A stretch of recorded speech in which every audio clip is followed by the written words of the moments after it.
Now, I need to point out that on either side of me are two great cooks. And one of the other activities that women in CORE did was to keep all of these, pickets and workers and whatever fed.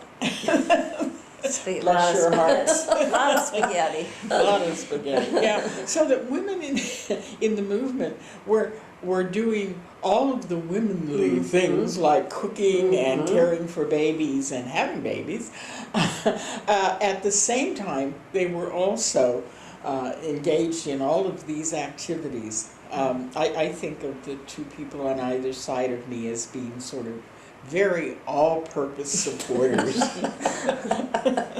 Women, no woman was ever president or chair of CORE. But women did chair various committees, like Jean Maid chaired the negotiating committee. I chaired the housing committee.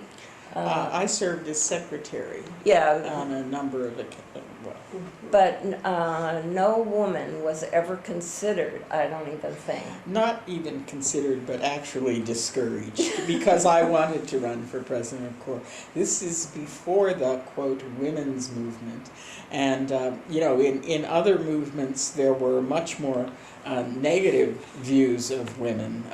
What was it that, I think it was, one of our SNCC people who said the only position for women in the movement is prone.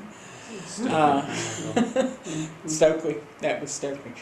But there wasn't that kind of attitude in Seattle CORE, but there was certainly the attitude that that to make it an impressive organization, to make it something that people would respect, etc., you had to have a man in the leadership. Right. And also, it was a time when we just didn't have jobs. I mean, it was pre-women's movement, so I was a stay-at-home mom, Jean was, Maid was, there were lots and lots of women in the organization who were at home during the day, and so fortunately our negotiating committees that went to the Bon Marché or Langendorf Bread or Safeway included a number of women for that, I think for that reason. It was a very different time period and kind of hard to imagine now of the availability and the human power that we provided of just simply being available 24/7 to do whatever was necessary.